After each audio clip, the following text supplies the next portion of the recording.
Muy buenas noches, estimado tutor.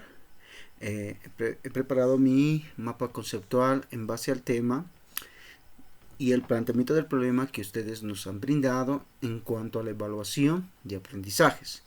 A manera de introducción, vamos a ir comentando lo que es una experiencia personal como estudiante que se ha vivido en la universidad.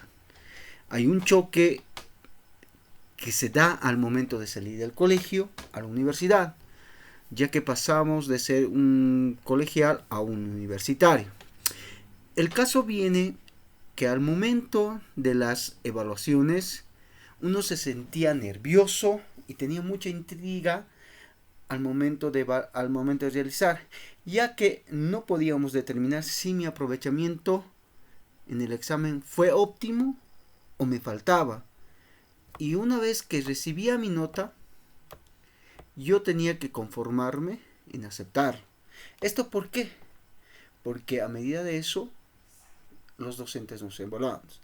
Donde los docentes evalúan en base al conocimiento y de acuerdo a los valores que perciben. Bueno, como una experiencia mía, podría decir que muy pocos así. Volviendo al tema. En la evaluación de aprendizajes tenemos una estructura, que es la evaluación. Una evaluación es un conjunto de procesos en los cuales se requiere obtener información para formular los juicios y tomar decisiones. ¿Sí? Esto es en base al docente. En la evaluación también tenemos lo que es antes del proceso, durante el proceso y después del proceso. Ambos puntos están relacionados. Antes del proceso, al brindar el conocimiento, y durante el proceso al desarrollarlo, y después del proceso, donde tenemos inicial, formativa y sumativa. Ahora, si ustedes se dan, cada cosa va en función a la evaluación. Otro punto yo lo he hecho utilizando un esquema muy especial. Vamos a ver otro punto que es circunstancias de la evaluación en mi siguiente diagrama. Perdón, un poquito está tardando. Circunstancias de la evaluación tiene circunstancias de la evaluación. Perfecto. En nuestras circunstancias de la evaluación tenemos que evaluar, cuándo evaluar, quién evaluar, para qué evaluar, con qué evaluar y cómo evaluar. Esto está enfocado hacia el docente. Si ustedes se dan cuenta y ampliamos, nos damos cuenta que estos puntos que todo docente debería tener, en mi posición no se cumplían. Era un poco medio incómodo. Otro punto es funciones y ámbitos de la evaluación educativa. Por ejemplo, tenemos un ámbito didáctico, un ámbito psicopedagógico, un ámbito social. En el ámbito didáctico se desarrollan en un proceso de enseñanza en las mejores condiciones para hacer la planificación más didáctica. ¿Ya? Donde tenemos que crear un ambiente de aula, un proyecto educativo del centro y proyecto curricular, realizar las actividades y los medios y recursos a utilizar y las decisiones organizativas, por ejemplo, hacer los trabajos prácticos, ejercicios, etcétera, etcétera. En el ámbito pedagógico nos permite al docente desarrollar su proceso de enseñanza-aprendizaje, donde se centra en recoger la información.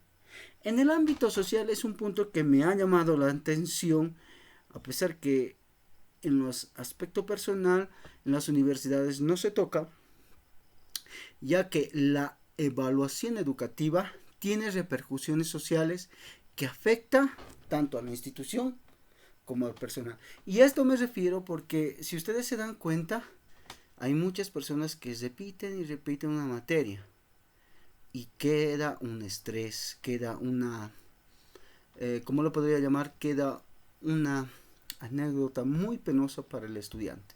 Sigamos. Perdón, disculpen.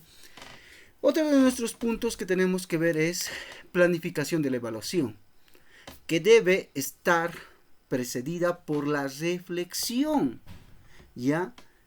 Y se debe a las interrogantes: ¿cuál es el concepto de la evaluación?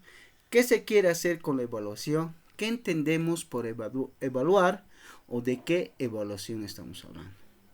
Con la evaluación, dentro de mi caso, podríamos enfatizar así, sin llegar más, había docentes donde me preguntaban cosas que nunca llevábamos, o que si llevábamos no se le entendía, por si acaso.